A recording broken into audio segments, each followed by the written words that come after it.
Hello all and welcome to the Modern Teacher. Welcome to Error Spotting Series Part 3, which is relevant for AP High Court notification for AP District and Subordinate Courts 2025. So, మనం previous గా Part 1 and Part 2 చూసాం, and this is the Part 3 of this Error Spotting PYQ series. So, Staff Selection Commission CGL and CHSL papers, previous papers లో నుంచి ఈ Error Spotting questions ని నేను తీసుకొచ్చాను మీ ముందుకి. అండ్ ఈ వీడియోలో మనం explanation, rules and ఇంకా వేరే ఇంపార్టెంట్ ఎలిమెంట్స్ని కూడా మనం డిస్కస్ చేసుకుందాం. But before that, if you new to the channel and if you haven't subscribe, please to subscribe and even you can take memberships from this account.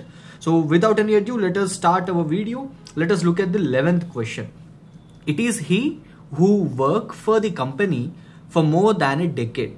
అంటే ఈ సెంటెన్స్లో వాళ్ళు ఏం చెప్పాలనుకుంటున్నారంటే, ఇతనే, ఈ పర్సనే ఈ కంపెనీలో 10 సంవత్సరాల నుంచి పనిచేస్తున్నాడు. డెకేడ్ అంటే 10 years. సో ఇక్కడ మనకి సెంటెన్స్ని కరెక్ట్గా అబ్జర్వ్ చేసినట్టయితే the highlighted text is who work. So ఈ హూ వర్క్ అనే దగ్గర మనకి రాంగ్ పార్ట్ ఉందన్నమాట ఈ సెంటెన్స్లో. కరెక్ట్ సెంటెన్స్ ఏంటి? It is he who works for the company for more than a decade. అంటే ఇది వర్క్స్ అని రావాలన్నమాట. It shouldn't be work, it should be works. So ఎందుకు ఇక్కడ వర్క్కి వర్క్స్కి మధ్య ఉన్న డిఫరెన్స్ ఏంటి? Both are singular verbs. రెండు కూడా సింగులర్ వర్బ్సే. వర్క్ అన్నా వర్క్స్ అన్నా కానీ రెండు సింగులర్ వర్బ్సే అవుతాయి.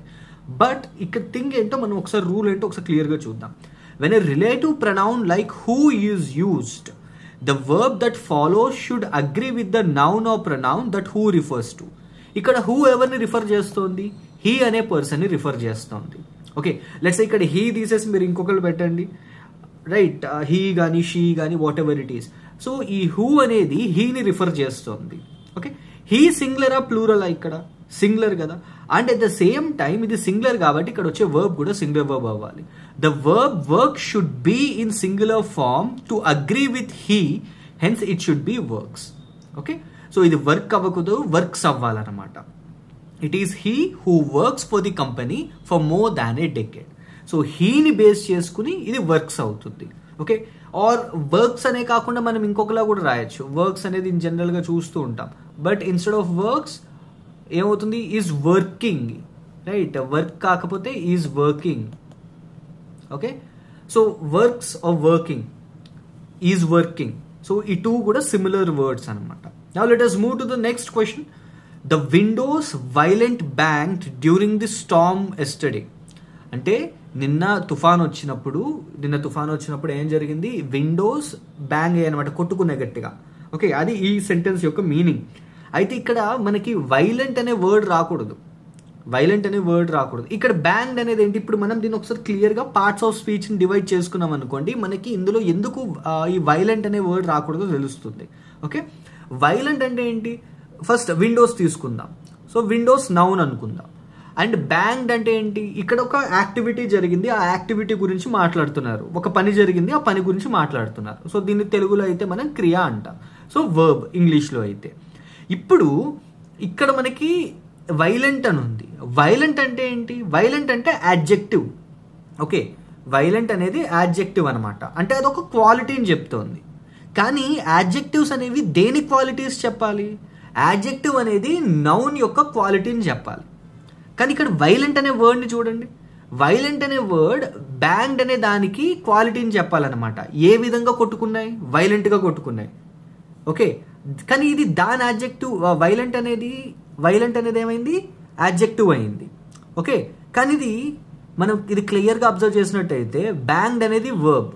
ఓకే, కానీ వర్బ్ యొక్క యాడ్జెక్టివ్ ఏమవుతుందంటే, అంటే వర్బ్ యొక్క క్వాలిటీని యాడ్జెక్టివ్ చెప్పకూడదు అనమాట. ఎవరు చెప్పాలి? అడ్వర్బ్ చెప్పాలి. నేను ఇది ఇంకా సింప్లిఫై చేస్తాను మీకోసం, ఇది కొద్దిగా కన్ఫ్యూజింగ్గా ఉండొచ్చు. నౌన్ యొక్క క్వాలిటీని అడ్జెక్టివ్ చెప్పాలి. ఓకే, నౌన్ యొక్క క్వాలిటీని అడ్జెక్టివ్ చెప్పాలి. కానీ వర్బ్ యొక్క క్వాలిటీని అడ్వర్బ్ చెప్పాలి. ఇది గుర్తుపెట్టుకోవాల్సిన రూల్ మీరు. The verb banged, it is a past tense of bang, describes an action, so it must be modified by an adverb, not by an adjective. Okay, ఇప్పుడు ఇది బ్యాంగ్డ్ కదా. సో బ్యాంగ్డ్ అయినప్పుడు ఏమవుతుంది? ఎలా బ్యాంగ్ అయింది? అది వైలెంట్గా బ్యాంగ్ అయింది. కానీ మనం వైలెంట్ అనేది ఇన్ జనరల్ యాడ్జెక్టివ్. యాడ్జెక్టివ్ అనేది అది క్వాలిటీ చెప్తుంది అనమాట, దాని యొక్క నేచర్ని చెప్తుంది. కానీ దే నేచర్, నౌన్ నేచర్ని చెప్పాలి. వర్బ్ నేచర్ని చెప్పచ్చా? చెప్పకూడదు. వర్బ్ నేచర్ని ఎవరు చెప్పాలి? అడ్వర్బ్ చెప్పాలి. సో ఇప్పుడు ఇక్కడ మనం ఏం చేస్తామంటే ఈ వైలెంట్కి ly యాడ్ చేస్తాం. So adverbs describe verb, adjective and other word verbs. So దాని డిస్క్రిప్షన్ ఇవ్వాలంటే, ఒక వర్బ్ యొక్క డిస్క్రిప్షన్ ఇవ్వాలంటే అడ్వర్బ్ ఇవ్వాలన్నమాట, అడ్జెక్టివ్ ఇవ్వడానికి పనిచేయదు. సో ఇప్పుడు ఎగ్జాంపుల్ ఏంటి, ఇప్పుడు లౌడ్లీ అనేది అడ్వర్బ్, షౌటెడ్ అంటే ఏంటి, షౌటెడ్ అనేది వర్బ్ అనుకుందాం. ఎలా అరిచాడు, అరవడం అనేది యాక్టివిటీ కదా, అరవడం అనేది వర్బ్ కదా, క్రియ అది. సో ఇప్పుడు లౌడ్లీ అంటే ఏంటి, గట్టిగా అరిచాడు అని అంటాం. సో ఇది ఏమవుతుంది, ఇది అడ్జెక్టివ్ అవ్వదు. లౌడ్ అనేది అడ్జెక్టివ్, లౌడ్లీ అనేది అడ్వర్బ్ అవుతుంది అనమాట. సో ఎప్పుడు కూడా ఒక వర్బ్ యొక్క క్వాలిటీని చెప్పాలంటే మనం అడ్వర్బ్ని యూజ్ చేయాలి, వర్బ్ని యూజ్ చేయకూడదు. ఓకే, నెక్స్ట్ ఇప్పుడు దీని కరెక్ట్ ఆన్సర్ ఏమైంది, the windows violently banged during the storm yesterday. Okay, so ఇక్కడ వైలెంట్లీ వస్తుంది. Remember this is a very very important rule. So ఎందుకు పార్ట్స్ ఆఫ్ స్పీచ్ కూడా ఇంపార్టెంట్ అంటే ఇందుకు. ఓకే, మనకి గ్రామర్ రూల్స్ అని ప్రాపర్గా తెలియాలి అని అంటే ఎర్రర్ స్పాటింగ్లో పార్ట్స్ ఆఫ్ స్పీచ్ అనేది చాలా చాలా important. Now let us move to the next one. Neither my brother nor my brother-in-law attended the meeting as his health is not more good. ఇప్పుడు ఈ సెంటెన్స్ని ఒక్కసారి చూసిన వెంటనే నేను ఈ హైలైటెడ్ వర్డ్స్ తీసేసానంటే మనం ఏమనుకుంటాం, neither my brother Nar my brother in law attended the meeting as. ఇక్కడ హిస్ వచ్చింది కదా, హిస్ అంటే సింగులర్, కానీ ఇక్కడ 2 persons గురించి మాట్లాడుతున్నారు.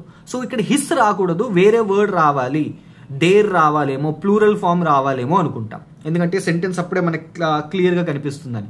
But that is not wrong. ఇక్కడ ఇద్దరిలో ఎవరో ఒకరు అని చెప్పి అనే మీనింగ్ వస్తుంది అనమాట. నైదర్ ఆర్ నార్ అని వచ్చినప్పుడు, నైదర్ నార్ వచ్చినప్పుడు ఇద్దరిలో ఎవరో ఒకళ్ళు గురించి మాట్లాడుతున్నట్టు. Neither my brother Nar my brother in లా అంటే ఇద్దరిలో ఎవరో ఒకళ్ళు, లేదా ఇద్దరు కారు అని అర్థం. ఓకే, ఇద్దరిలో ఎవరు, ఇద్దరు కారు అని అర్థం. Attended the meeting as his health is not good anymore. So ఇక్కడ హిస్ తోటి ప్రాబ్లం లేదు మనకి. ఓకే, ఇక్కడ మనకి హిస్ తోటి ప్రాబ్లం లేదు, his is not an issue here. But ఇంకా వేరే ఇష్యూ ఎక్కడ ఉంది, ఇక్కడ మనకి ఇక్కడ మోర్ గుడ్ అని ఉంది చూసారా, దాంతో యాక్చువల్ ఇష్యూ. ఇప్పుడు బ్యూటిఫుల్ అనే వర్డ్ తీసుకుందాం మనం, బ్యూటిఫుల్. ఓకే, బ్యూటిఫుల్ అనే వర్డ్ తీసుకుందాం. ఇప్పుడు ఈ బ్యూటిఫుల్ అనే వర్డ్ ఇది ఒక పాజిటివ్ ఫామ్లో ఉంది. ఓకే, దీనికి కంపారిటివ్ ఫామ్ ఏమొస్తుంది, మోర్ బ్యూటిఫుల్. సూపర్లేటివ్ ఫామ్ ఏమొస్తుంది, మోస్ట్ బ్యూటిఫుల్. ఓకే, అడ్జెక్టివ్ కదా, అడ్జెక్టివ్ గురించి మాట్లాడుతున్నాం మనం. గుడ్ ఎలాగైతే అడ్జెక్టివ్, బ్యూటిఫుల్ కూడా అలాగే అడ్జెక్టివ్. ఇప్పుడు పాజిటివ్ ఫామ్ ఆఫ్ అడ్జెక్టివ్ ఏంటి బ్యూటిఫుల్కి, beautiful. Comparative form of adjective ఏంటి, more beautiful. Superlative form of adjective ఏంటి, మోస్ట్ బ్యూటిఫుల్. ఓకే, కానీ అలాగే మనం టాల్ తీసుకుందాం, tall, taller, tallest. Tall is a positive form of adjective, taller is a comparative form, tallest is the superlative form. ఇప్పుడు good అలాగే తీసుకున్నారు అనుకోండి, గుడ్కి మనం good, more good, most good అని అంటామా ఎక్కడైనా, అనం కదా. గుడ్కి కంపారిటివ్ ఫామ్ ఏంటి, గుడ్కి 3 forms తీసుకుందాం, good, better, best. Okay, good, better, best. So ఇక్కడ మనం కంపారిజన్ చేస్తున్నాం కాబట్టి ఇక్కడ మోర్ గుడ్ రాకూడదు. ఓకే, మోర్ గుడ్ రావడానికి వీలు లేదు. So the correct comparative form of good is better and not more good. Okay, it is better, not more good. And at the same time next ఇంకొక part ఇక్కడ తోటి clear, ఇక్కడ మనకి more రాకూడదని అర్థమైంది. ఓకే, మోర్ రాకూడదని అర్థమైంది. So దీన్ని మనం 2 different waysలో రాయొచ్చు సెంటెన్స్ ఇది. Neither my brother nor my brother in law attended the meeting as his health is not good. ఇక్కడ తోటి మనం సెంటెన్స్ ఎండ్ చేసేయచ్చు. ఆర్ ఎల్స్ దీన్నే మనం ఎప్పుడైనా హెల్త్కి రిలేటెడ్ వచ్చాయనుకోండి, నాట్ గుడ్ ఎనీ మోర్ అని కూడా యూజ్ చేయొచ్చు. ఓకే, నాట్ గుడ్ వరకు వదిలేసినా సరిపోతుంది. మనం ఎర్రర్ స్పాటింగ్లో మనకి పార్ట్ ఆఫ్ ది సెంటెన్స్ అడుగుతాడు కాబట్టి నాట్ గుడ్ దగ్గర ఆపేసినా సరిపోతుంది. Okay, I hope this is very much clear to you. More good అనే దాన్ని మనం యూజ్ చేయకూడదు. Now let us move to the next part, next sentence. Rahul thinks he is as smarter as his friends in the class. As and as ఇది మనం ప్రీవియస్గా కూడా చూసుకున్నాం. So as వచ్చినప్పుడు సో యాజ్ అని రాకూడదు, మనకి కంపారిజన్లో మనకి యాజ్ అండ్ యాజ్ రావాలని చెప్పి డిస్కస్ చేసుకున్నాం. అప్పుడు నేను 2 రూల్స్ని ఒకే దాంట్లో ఎక్స్ప్లెయిన్ చేశాను. యాజ్ అండ్ యాజ్ రావాలి కంపారిజన్లో, అండ్ మధ్యలో వచ్చేది కూడా ఎప్పుడు మనకి పాజిటివ్ డిగ్రీ ఆఫ్ అడ్జెక్టివ్ రావాలి, కంపారిటివ్ డిగ్రీ రాకూడదు. ఎందుకంటే యాజ్ అండ్ యాజ్ వస్తుంది అని అంటే అక్కడే కంపారిజన్ జరిగిపోతున్నట్టు. మధ్యలో మనకి కంపారిటివ్ ఫార్మ్ ఆఫ్ అడ్జెక్టివ్ ఉంది అని అంటే డబుల్ టైమ్స్ కంపారిజన్ జరుగుతుంది. సో అలా ఉండకూడదు మనకి. సో ఇప్పుడు ఈ సెంటెన్స్లో ఏంటి, the phrase as is used to show equality or comparison between people or things. Okay, జనాల మధ్య కానీ పీపుల్ మధ్య కానీ మనం కంపారిజన్కి ఈ యాజ్ అండ్ యాజ్ అనే దాన్ని యూజ్ చేస్తాం. కానీ దీని స్ట్రక్చర్ ఎలా ఉండాలంటే ఫస్ట్ యాజ్ తర్వాత పాజిటివ్ డిగ్రీ ఆఫ్ అడ్జెక్టివ్ రావాలి, ఎప్పుడు కూడా కంపారిటివ్ రాకూడదు. మనం కంపారిజన్ యాజ్ అండ్ యాజ్ దగ్గరే కంపారిజన్ స్టార్ట్ అయిపోయింది, యాజ్ అని ఎప్పుడు యూజ్ చేస్తాం. ఇక్కడ మనకి ఎప్పుడు వచ్చే అడ్జెక్టివ్ ఎప్పుడు ఎలా ఉండాలి, పాజిటివ్గా ఉండాలి, పాజిటివ్ అడ్జెక్టివ్ ఉండాలి. ఓకే, సో ఇది స్మార్టర్ అవ్వకూడదు, స్మార్ట్ అవ్వాలి. Rahul thinks he is as smart as his friends in the class. Rahul thinks he is as smart as his friends in the class. ఇక్కడ చూసారా మనకి పాజిటివ్ డిగ్రీ ఆఫ్ అడ్జెక్టివ్ వచ్చింది. Smarter is comparative form, smartest is the superlative form. Okay, now let us move to the next sentence and the last sentence of the day. Solution to the country's interior problems are still a long way away. ఇప్పుడు ఇక్కడ నేను పర్టికులర్గా ఈ సెంటెన్స్ని పెట్టడానికి reason ఏంటి అని అంటే, మనకి కొన్నిసార్లు ఈ ఎర్రర్ స్పాటింగ్లో ఓన్లీ గ్రామటికల్ రిలేటెడ్గానే కాదు, కొన్నిసార్లు మనకి వొకాబులరీ రిలేటెడ్గా కూడా ఎర్రర్స్ ఉండేవి ఇవ్వచ్చు. And this is the best example for that. ఇప్పుడు ఇక్కడ ఇంటీరియర్ అనే వర్డ్ని యూజ్ చేయకూడదు ఈ సెంటెన్స్లో. ఇంటీరియర్ బదులు ఏ వర్డ్ని యూజ్ చేయాలి, ఇంటర్నల్ అనే వర్డ్ యూజ్ చేయాలి. సో దట్స్ వై ఈ మనకి వొకాబులరీ అనేది ఈ విధంగా కూడా మనకి క్వశ్చన్స్లో ఎర్రర్ స్పాటింగ్ లాంటి వాటిలో కూడా అడిగే ఛాన్స్ ఉంది. ఇప్పుడు ఇంటీరియర్ అంటే ఏంటి, ఇంటీరియర్ అంటే geography of the country, design or మనకుండే ల్యాండ్స్ కానీ ఇలాంటి వాటిని మనం డిస్క్రైబ్ చేసేటప్పుడు ఇంటీరియర్ అని అంటాం. ఓకే, ఇంటర్నల్ అంటే ఏంటి, internal it is related to non physical things, governance, politics, policies, conflicts, right, internal affairs, states మధ్య ఉండే రిలేషన్షిప్, ఇలాంటివన్నీ. So internal is the best word here. So ఇలాగే మనకు ఉండొచ్చు కొన్ని క్వశ్చన్స్ ఈ టైప్లో కూడా మనల్ని అడిగే ఛాన్స్ ఉంటుందన్నమాట. So vocabulary is even important for this error spotting segment. So error spotting నుంచి మనకు ఒక అట్లీస్ట్ 5 to 6 క్వశ్చన్స్ రావచ్చు ఎర్రర్ స్పాటింగ్ నుంచి. అండ్ వొకాబులరీ నుంచి మనం ప్రీవియస్గా ఆల్రెడీ డిస్కస్ చేసుకున్నాం, nearly some more than 10 to 15 questions రావచ్చు వొకాబులరీకి రిలేటెడ్గా. సో మనం ఆ కంటెక్స్లో చూసుకున్నట్టయితే మీరు వొకాబులరీని ఇంకెంత బాగా చదవాలో అర్థం చేసుకోండి. So I already gave you some resources for this వొకాబులరీకి సంబంధించి కొన్ని రిసోర్సెస్ మీకు ఆల్రెడీ ప్రీవియస్గా ఇచ్చాను. And I made a video of almost like some 30+ videos చేశాను వొకాబులరీ రిలేటెడ్గా. And all those videos are very much important to you.